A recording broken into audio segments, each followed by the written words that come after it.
अरे भैया, कितना टाइम लगा दिया आज आपने आने में। वो माफ करना दीदी, थोड़ा टाइम लग गया। अरे तुम कौन हो? और वो सुभाष भी आते थे, आज वो नहीं आए। वो दरअसल ना मैडम, उनकी तबीयत खराब है तो मैं आ गई देने। अच्छा कोई बात नहीं, लेकिन तुम तो प्रेग्नेंट हो, फिर ये भारी सामान उठाने का काम क्यों कर रही हो तुम?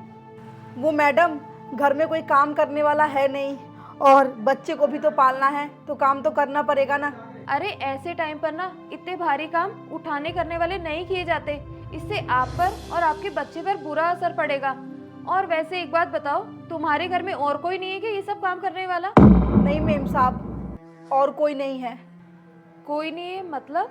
5 साल पहले मेरी शादी हुई थी, प्यार करने वाला पति भी था और माँ बाप के समान सास ससुर भी थे। लेकिन एक दिन हुआ ये कि मेरे पति को कोई और दूसरी औरत पसंद आ गई और वो उसके चक्कर में किसी दूसरे शहर में जाके उसके साथ बस गए। और उसके बाद उसके माँ बाप भी मेरे साथ बहुत ज़्यादा गलत व्यवहार करने लगे, मुझे मारने पीटने लगे और फिर एक दिन मुझे घर से धक्के मार के उन लोगों ने निकाल दिया। पहले तो वो काम करते थे पानी पहुंचाने का, अब जब से वो दूसरे शहर दूसरी औरत के साथ रहते हैं तब से ये काम मैं कर रही हूँ। क्या ही कर सकती हूँ मेम साहब, अब आगे बच्चे को भी तो अकेले पालना है और इसके अलावा मेरे पास अब बचा ही क्या है। सलाम है तुम्हारे जज्बे को।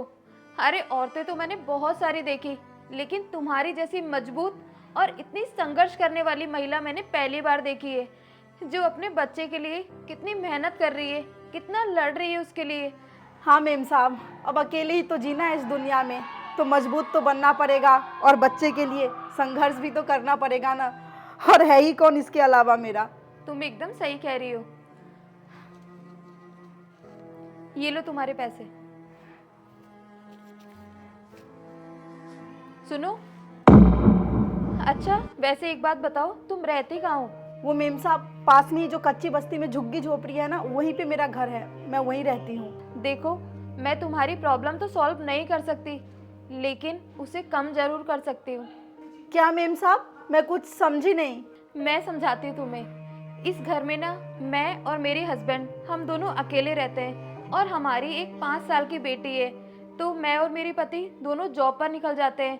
तुम चाहो तो तुम हमारे यहाँ रहकर साफ सफाई वाला काम कर सकती हो।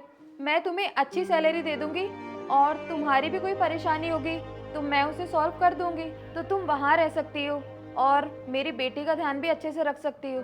ठीक है मेम साहब। ठीक है, फिर तुम कल से आ जाना। जी मेम साहब, आपका बहुत बहुत धन्यवाद। अब मैं चलती हूँ।